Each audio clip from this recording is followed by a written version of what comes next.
The evening was meant to be a warm, joyful family gathering. My wife had called her parents and siblings to our home for dinner, and I anticipated a pleasant, uneventful night. The table was laden with food, and the room buzzed with laughter, creating a rare moment of ease for me. But unbeknownst to me, she had orchestrated something far different, something designed to wound me deeply. Midway through the meal, she set her fork down with a deliberate clink and cleared her throat, drawing every eye in the room. I expected a cheerful toast or a playful remark, but instead, she launched into a calculated litany of every misstep I'd ever made in our marriage. She recounted forgotten anniversaries, late nights at work, incorrect grocery purchases, and dishes left unwashed in the sink. She framed them as my failures, her voice dripping with a tone that suggested she'd been meticulously gathering these grievances for this very moment. At first, I assumed it was a jest. I let out a nervous chuckle, waiting for her to break into a smile and reveal the punchline. But her words grew colder, her delivery more cutting, and it became clear this was no joke. Her mother fidgeted in her seat, visibly uneasy, while her siblings exchanged wary looks. Yet she pressed on, relishing the attention as if performing for an audience. She was airing our private struggles, as if they were a spectacle for her family's amusement. She labeled me thoughtless, unloving, and declared I wasn't the man she thought she'd married. Each accusation struck like a blow to my pride. My hands tightened into fists beneath the table, my hunger replaced by a sinking dread. Her father, a man of stern but balanced judgment, watched me closely without speaking, as though waiting to see how I'd react. Something within me broke. I rose slowly from my chair, the room falling into a heavy silence.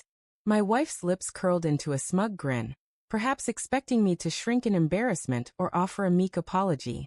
Instead, I locked eyes with her and said, "You've catalogued all my faults tonight, but the truth is, you're the greatest mistake I ever made." The words landed with a force that eclipsed her accusations. The room seemed to freeze in time. Her smirk vanished, replaced by stunned disbelief. Her siblings gasped softly, her mother's hand flew to her mouth, and the air grew thick with unease. For the first time that evening, she was speechless, caught off guard by my response. Then, to everyone's astonishment, her father leaned forward, gave a slow nod and said, "He's got a point." The silence deepened, almost suffocating. My wife's eyes widened in shock, her voice trembling as she stammered, "Dad, how can you say that?" But he remained resolute. With a firm tone, he told her that a wife should never demean her husband in front of others, especially not her own family. He stressed that marriage thrives on mutual respect, and her actions were not only immature but cruel. He acknowledged that no one is without flaws, but publicly dismantling a partner was a shameful act. Tears brimmed in her eyes, but the moment for redemption had passed.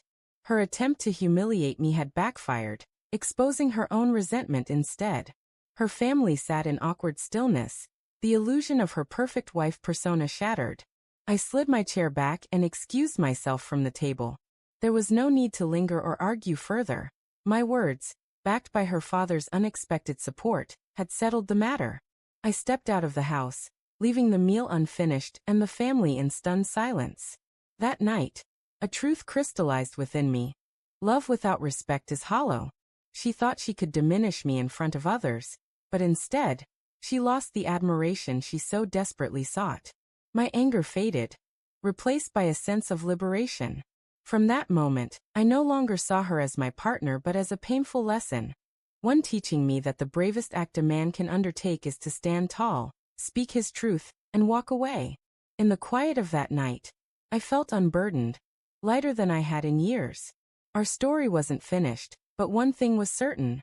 Nothing would ever be the same again.